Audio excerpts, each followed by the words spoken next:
My dear friends, my dear masters, and my dear gods of Andhra Pradesh,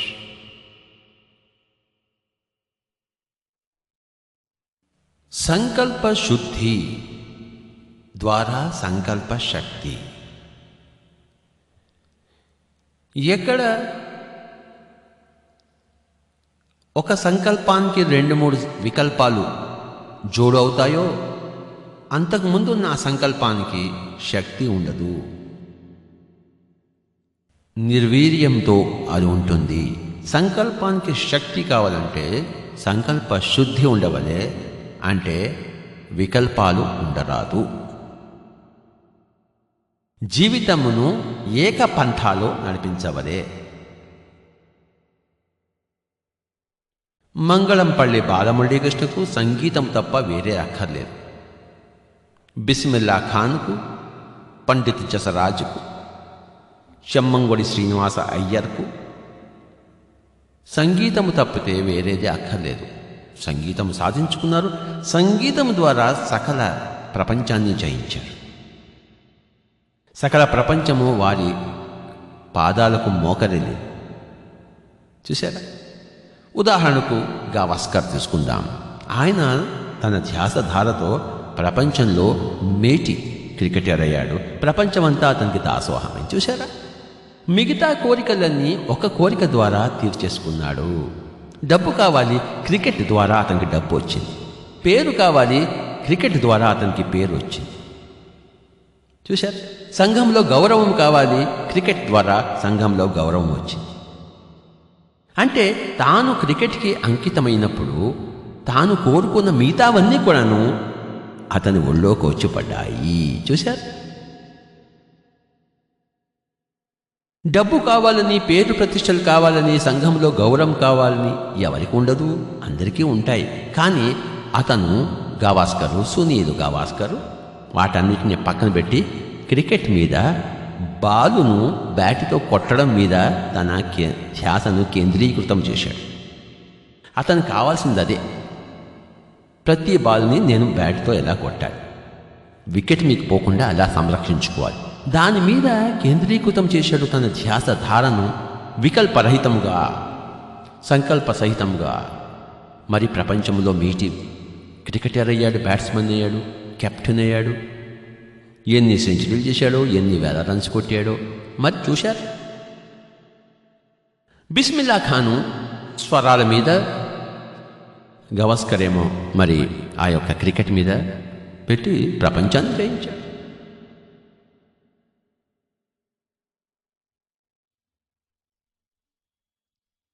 Atal Bihari Vajpayee ఏమో politics మీద పెట్టి ప్రపంచాన్ని జయించాడు. ఏదో ఒక వస్తువు మీద పూర్తి శ్రద్ధను, ఏకాగ్రతను కేంద్రీకృతం చేస్తే మిగతా వాటి అన్నిటిని పక్కకి పెట్టేసి అప్పుడు ఈ ఒక్కటి పూర్తిగా ఫలించినప్పుడు తద్వారా మిగతావన్నీ కూడా వచ్చి పడతాయి. మై డియర్ ఫ్రెండ్స్, ప్రతి మనిషి కూడాను నిర్ణయించుకోవలే, నేను ఈ జీవితంలో ఏమి చేయవలే. ఉదాహరణకు ఒక వేప చెట్టు ఉందనుకోండి.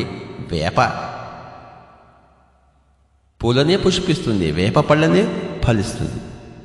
రకరకాల పువ్వులు, రకరకాల పళ్ళు ఒకే చెట్టు మీద వస్తాయి ఏమిటి? రావు. కనుక ఒక విత్తనము, ఒక చెట్టు ఒక రీతిలోనే ఉంటుంది. మన జీవితం కూడా ఒకటే రీతిలో ఉండవలే. ఏదో ఒక రీతిని ఎంచుకొని ఆ రీతికి మనము జీవితాన్ని అంకితము చేయవలే. సితార్ వాయిస్తాము, జీవితమంతా సితారే. తబలా వాయిస్తాము, జీవితమంతా తబలాయే. ఫుట్బాల్ ఆడతాము, జీవితమంతా ఫుట్బాలే. ధ్యానం నేర్పిస్తాము, జీవితమంతా ధ్యానం నేర్పించవలే. దానికి మనం అంకితం. పిరమిడ్ స్పిరిచువల్ సొసైటీ మాస్టర్లు ధ్యానము చేయడానికి కాదు, ధ్యానము చేయించడానికి అంకితమైన వారు. అనేక జన్మల్లో ఎంతో ధ్యానానికి అంకితమై ఈ జన్మలో ధ్యాన ప్రచారానికి అంకితం చేసుకుని పుట్టినవారు. మరి ఆ సంకల్పంతో పుట్టినవారు. గుర్తుంచుకోండి, ప్రతి ప్రాణి కూడాను, ప్రతి మానవుడు కూడాను పుట్టే ముందర అఖండమైన సంకల్ప శుద్ధి ఉంటుంది. ఇక్కడికి వచ్చిన తర్వాత మళ్ళీ అంతా పోతుంది.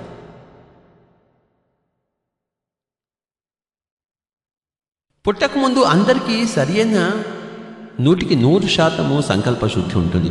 నేను ఈ జన్మలోనైనా ఈ పని చేయవలే అని పుడతాడు.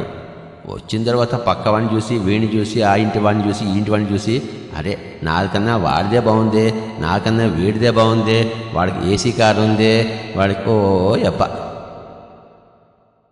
చూసారా, ఇక్కడికి వచ్చి అంత గందరగోళం. పులిని చూసి నక్క వాత పెట్టుకున్నట్టు, నక్కని చూసి పులి తన వాతలు తీసేసినట్టు అలా తయారవుతుంది. మై డియర్ ఫ్రెండ్స్, మనిషికి ఈ యొక్క సంకల్ప శక్తి ద్వారా సంకల్ప సిద్ధి చేకూరాలంటే సంకల్ప శుద్ధి ఉండాలి. సంకల్ప శుద్ధి అంటే నేను ఏమి చేయాలి ఈ జీవితంలో. ఉదాహరణకు కర్ణుడున్నాడు, అతనికి మిత్రత్వమే కావాలి, దానమే కావాలి. మిత్రత్వానికి ప్రాణాలను అర్పించాడు, దానానికి అన్నీ అర్పించుకున్నాడు. అంటే దాన కర్ణుడయ్యాడు, మరి మిత్రత్వానికి ప్రతీక అయ్యాడు. భీష్ముడు తన ప్రతిజ్ఞకు ప్రతీక అయ్యాడు. శ్రీరాముడు పితృవాక్య పరిపాలనకు ప్రతీక అయ్యాడు. సీత మరి పతివ్రత తత్వానికి ప్రతీక అయింది. బిస్మిల్లా ఖాను షహనాయికి ప్రతీక అయ్యాడు. మహాత్మా గాంధీ అహింసా సిద్ధాంతానికి ప్రతీక అయ్యాడు. మదర్ టెరెసా మానవ సేవకు ప్రతీక అయ్యింది. మరి నువ్వేమయ్యావు, నేనేమయ్యాను, దేనికి ప్రతీక అయ్యావు? పొద్దున్నే ఇడ్లీ వడ సాంబార్ తినడానికి, మధ్యాహ్నం వెజిటబుల్ పులావ్ తినడానికి, ఆ తర్వాత సాయంత్రం మళ్ళీ డాబా పోయి ఏం తిందాం, దీనికి తినడానికి తాగడానికి ప్రతీక. పశు జీవితం. మై డియర్ ఫ్రెండ్స్, జీవితమును సకల కళా కోవిదులు కావాలి, సకల విద్యా పారంగతులు కావాలి. కనుక ఒక్కొక్క జీవితము ఒక్కొక్క కళకు, ఒక్కొక్క విద్యకు అంకితము. మానవ జీవిత పరంపర సకల విద్యా పారంగతులు కావడం కోసం, సకల కళా కోవిదులు కావడం కోసం. ప్రతి జీవితము కూడాను ఎంచుకున్న జీవితము సఫలీకృతము కావలే. దానికి సంకల్ప శుద్ధి ఉండవలే. సంకల్ప శుద్ధి ఉంటేనే సంకల్ప శక్తి వస్తుంది. సంకల్ప శక్తి ఉంటేనే సంకల్ప సిద్ధి అవుతుంది. My dear friends, my dear masters and my dear girls of Andhra Pradesh, చిన్నప్పటి నుంచే పిల్లలకు సంకల్ప శక్తిని, సంకల్ప శుద్ధిని, సంకల్ప సిద్ధిని, ఇవన్నీ ఈ సంకల్ప శాస్త్రాన్ని బోధించవాలి. ఈ ధ్యాస శాస్త్రాన్ని బోధించవాలి.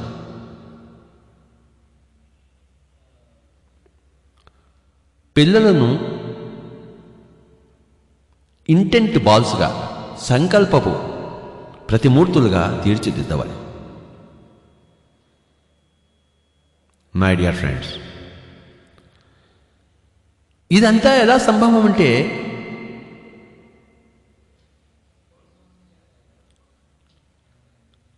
ఈ యొక్క ధ్యాస శాస్త్రము, ఈ యొక్క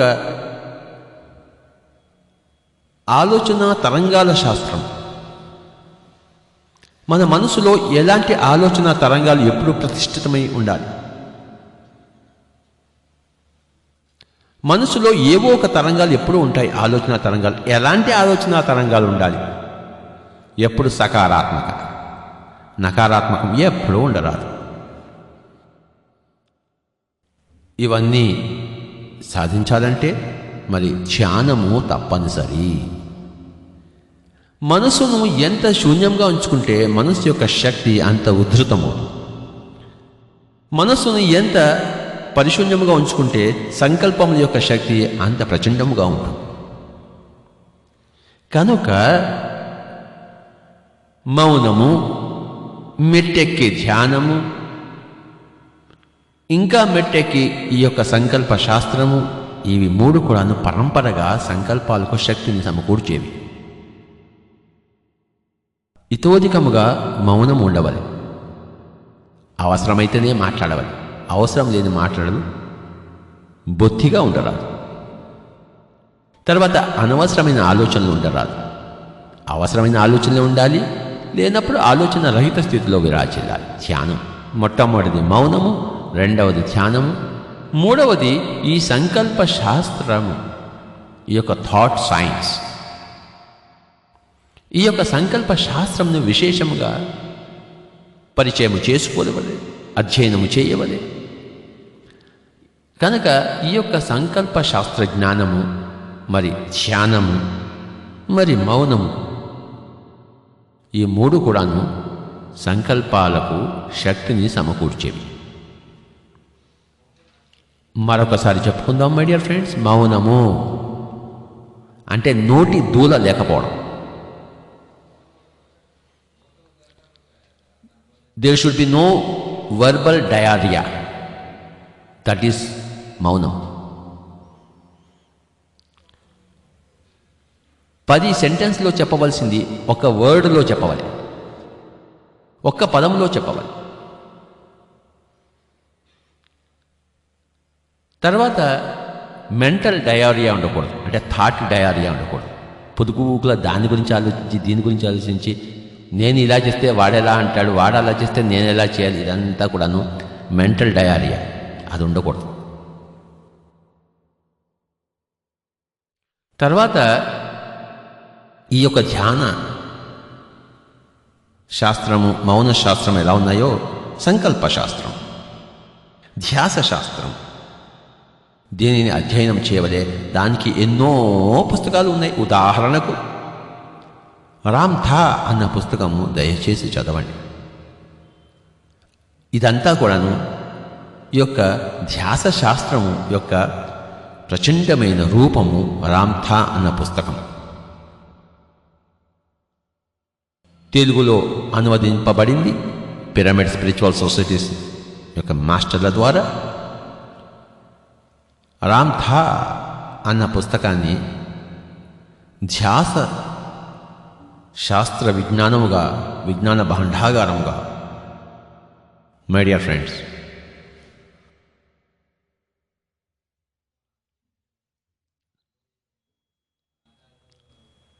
పిరమిడ్ స్పిరిచువల్ సొసైటీస్ మాస్టర్లు ధ్యాన శాస్త్రాన్ని, ఈ యొక్క సంకల్ప శాస్త్రాన్ని పిండి చేసి, భోంచేసి జీర్ణించుకున్నవారు.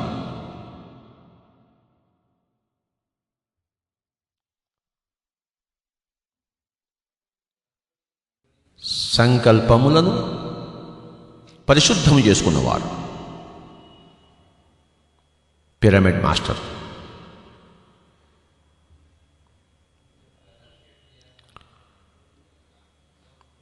ధ్యానము ద్వారా, విశేషమైన ప్రచండమైన ధ్యానము ద్వారా పరిశుద్ధాత్మలై ఈ యొక్క ధ్యాస శాస్త్రమును ధ్యాస శాస్త్రజ్ఞులుగా మరి యొక్క సమాజములో కళ్యాణాన్ని ఆవిష్కరించడానికి నడుము బిగించిన వారు. స్వకళ్యాణము ధ్యానము ద్వారా, లోక కళ్యాణము సంకల్ప శక్తి ద్వారా.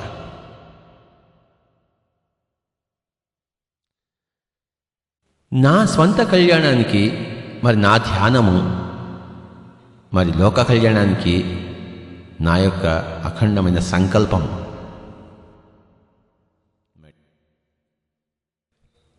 మానవుడి సంకల్ప శక్తికి అవధులు లేవు. ఏది కావాలంటే అది పొందగలడు, పొంది తీరవలే. ప్రతి కోరికను సాకారం చేసుకునేందుకే ప్రతి జీవితం. కోటాను కోట్ల కోరికలను సాకారం చేసుకునేందుకు కోటాను కోట్ల జీవితం, అనంత జీవిత స్రవంతి.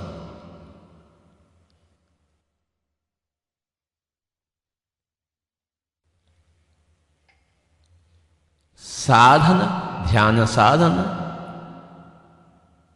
సంకల్ప శాస్త్ర అధ్యయనము, సంకల్ప సాధన,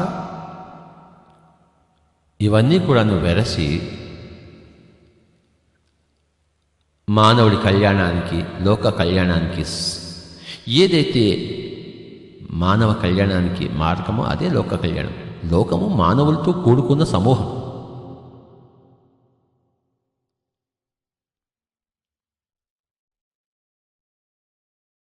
చిన్న పిల్లలకు నువ్వు అది చేయలేవురా అన్న మాట ఎప్పుడూ వినిపించకూడదు. అలాంటి మాట పెద్దల దగ్గర నుంచి ఎప్పుడూ రాకూడదు. ఎప్పుడూ ప్రోత్సాహం ఉండవలే, నిరుత్సాహం ఉండరాదు. నిరుత్సాహపరచరాదు, ప్రోత్సాహపరచవలే.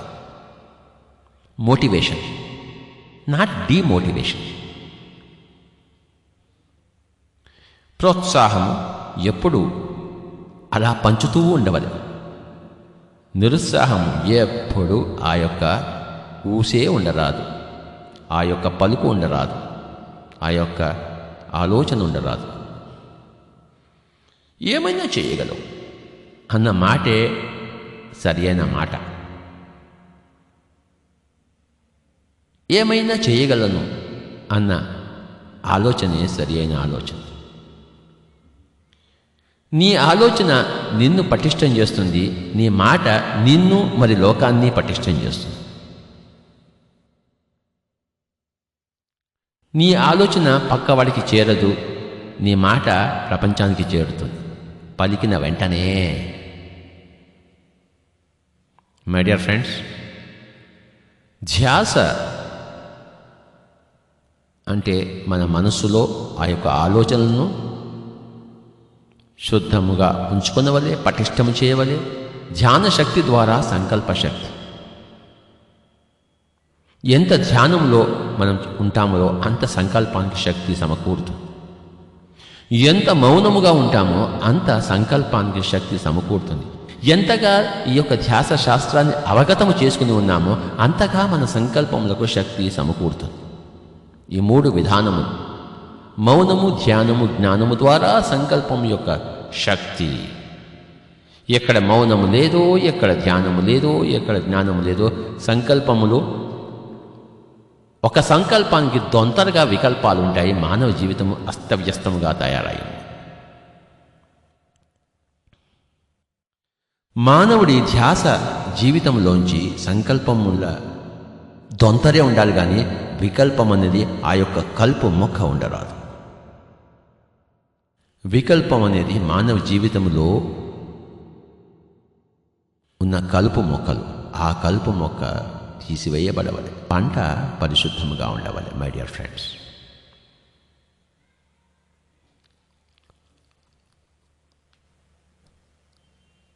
పిరమిడ్ స్పిరిచువల్ సొసైటీస్ మాస్టర్స్కి అందరికీ ఈరోజు ఈ యొక్క సంకల్ప శక్తి, సంకల్ప శుద్ధి, సంకల్ప సిద్ధి. వికల్పం ఉంటే వికల్పం సిద్ధి అవుతుంది, సంకల్పం ఉంటే సంకల్ప సిద్ధి అవుతుంది. నేను చేయలేను అన్న ఆలోచన ఉంటే నువ్వు చేయలేకపోవడం, నువ్వు అపజయం పొందడం అదే సిద్ధిస్తుంది. వికల్పం ఉంటే వికల్పం సిద్ధిస్తుంది, సంకల్పం ఉంటే సంకల్పము సిద్ధిస్తుంది. కనుక సంకల్ప, కల్పన తయారు చేసేది సృష్టి, సృష్టికర్త. కల్పన అంటే సృష్టి. సంకల్పము చేస్తున్నవాడు సృష్టికర్త. కల్పన చూసారా, సంకల్పములో కానీ వికల్పంలోని కల్పన అన్న పదం ఉంది. కల్పన అంటే ఇమాజినేషన్, సృష్టించే పదార్థము కల్పన. నేను చేతకానివాణ్ణి అని ఆలోచన ఉంటే నీ చేతకానితనమే సృష్టింపబడుతుంది అక్కడ. ప్రతి వాడు కూడాను నువ్వు చేతకానివాడివి, చేతకానివాడి అంటాం. ఏ పని తలబెట్టినా అందులో మనం అసఫలం అవుతాం. అంటే మన వికల్పము అక్కడ సిద్ధించింది. వికల్పము ఉంటే వికల్పము సిద్ధిస్తుంది. అపజయం ఉన్నచో ఇక్కడ వికల్పం ఉన్నది అని, జయం ఉన్నచో అక్కడ సంకల్పం ఉన్నదని మనము అర్థము చేసుకునేవాలి, అవగతము చేసుకునేవాలి. సంకల్పమున్న సంకల్పము సిద్ధిస్తుంది, వికల్పము ఉన్న వికల్పము సిద్ధిస్తుంది. వెరసి ఏది కల్పన మనం చేస్తామో, ఏది సంకల్పిస్తామో, ఏది వికల్పిస్తామో అది సిద్ధిస్తుంది. వికల్పానికి ప్రచండమైన శక్తి ఉంటే వికల్పం సిద్ధిస్తుంది, సంకల్పాలకు ప్రచండమైన శక్తి ఉంటే సంకల్పం సిద్ధిస్తుంది. సిద్ధి అన్నది ఆ యొక్క సంకల్ప అథవా వికల్ప శక్తి ద్వారానే ఆ సిద్ధి, వికల్ప శక్తి ద్వారా వికల్ప సిద్ధి. ఒకప్పుడు శ్రీలంక లాస్ట్ టీమ్గా ఉండేది ప్రపంచంలో. ఇప్పుడు మేటి సనత్ జయసూర్య వచ్చేసి మొట్టమొదటి ఓవర్లోనే సిక్సర్ కొట్టడం మొదలుపెట్టాడు. కొత్త ఒరవడి సృష్టించాడు. ఏదన్నా సృష్టించగలం. అంతకుముందు మనం వెధవలం కనుక ఇవాళ్ళు కూడా వెధవలు కావక్కర్లేదు. అంతకుముందు నిన్న వికల్ప శక్తి ఉంది కనుక మనం విఫలమేం. ఈరోజు సంకల్ప శక్తిని అధ్యయనం చేసి సంతరించుకుంటే ఈరోజు సఫలీకృతమవుతాం.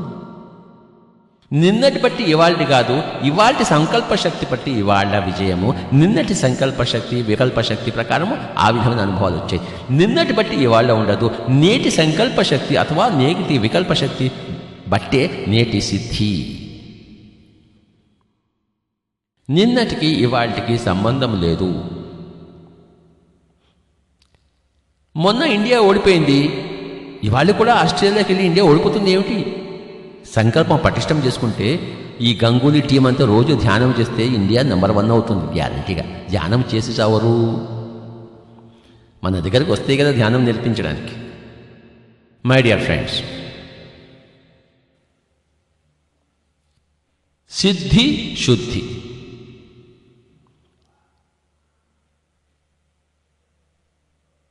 శుద్ధి అన్నది శక్తిని ప్రసాదిస్తుంది, శక్తి ద్వారానే సిద్ధి. మై డియర్ ఫ్రెండ్స్, కనుక శ్వాస మీద ధ్యాస అన్నది ధ్యానశాస్త్రం. అయితే ధ్యాస మీద ధ్యాస అన్నది సంకల్పశాస్త్రం.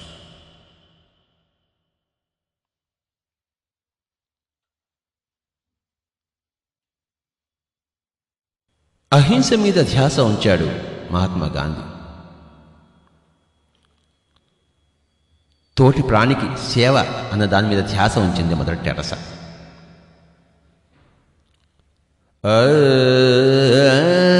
సంగీతం మీద ధ్యాస ఉంచాడు బిస్మిల్లా ఖాన్. స్వరముల మీద.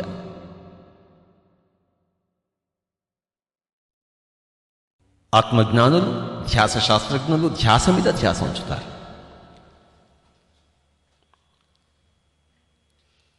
బిస్మిల్లా ఖాన్ దగ్గర సుస్వరం ఉంటుంది, సోక్రటీస్ దగ్గర సుధ్యాస ఉంటుంది, ఆత్మజ్ఞాని దగ్గర సుధ్యాస ఉంటుంది. ధ్యాస శాస్త్రం, ధ్యాస విజ్ఞానం, ధ్యాస మీద ధ్యాస. మై డియర్ ఫ్రెండ్స్, ధ్యాస శాస్త్రమే సృష్టి శాస్త్రము, ధ్యాస విజ్ఞానమే సృష్టి విజ్ఞానము. ధ్యాసే సృష్టి స్థితి లయలకు కారణభూతము. ధ్యాస ద్వారా సృష్టి, ధ్యాస ద్వారా స్థితి, ధ్యాసోపసంహారము ద్వారా లయ. మన జీవితమునకు మనము సృష్టి కారకులము, స్థితి కారకులము, లయ కారకము. మన వాస్తవానికి మనం సృష్టి కారకులము, స్థితి కారకులము, లయ కారకులము. మన ఆనంద విషాదాలకు, ఆరోగ్య అనారోగ్యాలకు మనము సృష్టి కర్తలము, స్థితి కర్తలము, లయ కర్తలము. మన పుట్టుక మన చావులకు మనం సృష్టి కర్తలము, స్థితి కర్తలము, లయ కర్తలము.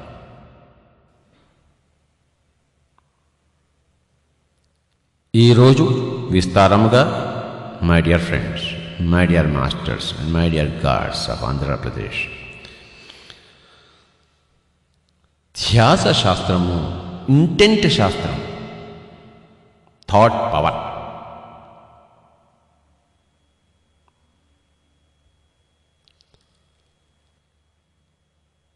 మనోవైజ్ఞానిక శాస్త్రం అంటే ఇదే. ఆధ్యాత్మిక శాస్త్రం అన్నా ఇదే. అయితే మనోవైజ్ఞానిక శాస్త్రానికి ధ్యానాన్ని జతపరిస్తే అది ఆధ్యాత్మిక శాస్త్రం అయిపోతుంది. ఆధ్యాత్మిక శాస్త్రం నుంచి ధ్యాన శాస్త్రం అన్న దాన్ని పక్కన పెడితే అది మనోవైజ్ఞానిక శాస్త్రం అవుతుంది. My dear friends, my dear masters and my dear God's, ఆధ్యాత్మిక శాస్త్రజ్ఞులైతే అందులోనే మనోవైజ్ఞానికత ఉంది. కేవలం మనోవైజ్ఞానికతలో ఆధ్యాత్మికత లేదు. కనుక పిరమిడ్ మాస్టర్లకు, ఆధ్యాత్మ శాస్త్రజ్ఞ విశారదులైన పిరమిడ్ మాస్టర్లకు వేరే మనోవైజ్ఞానిక శాస్త్రం లేదు. ఆధ్యాత్మిక శాస్త్రంలో అనుబంధము మనోవైజ్ఞానిక శాస్త్రం. ఆత్మశాస్త్రం, ధ్యానశాస్త్రం నాకు అనుబంధమైనదే మనోవైజ్ఞానిక శాస్త్రం. కనుక ఆధ్యాత్మిక శాస్త్రము, ధ్యానశాస్త్రం తెలియని వాళ్ళ కోసం ఈరోజు ఈ యొక్క సంకల్ప శక్తి ఈ యొక్క ధ్యాస శాస్త్రం గురించి విశదీకరించవలసిన అవసరం ఏర్పడింది. పిరమిడ్ మాస్టర్లకు ఈ అవసరం లేనే లేదు. మై డియర్ ఫ్రెండ్స్, పిరమిడ్ మాస్టర్లందరికీ, ఆధ్యాత్మిక శాస్త్రజ్ఞులందరికీ, ధ్యాన శాస్త్రజ్ఞులందరికీ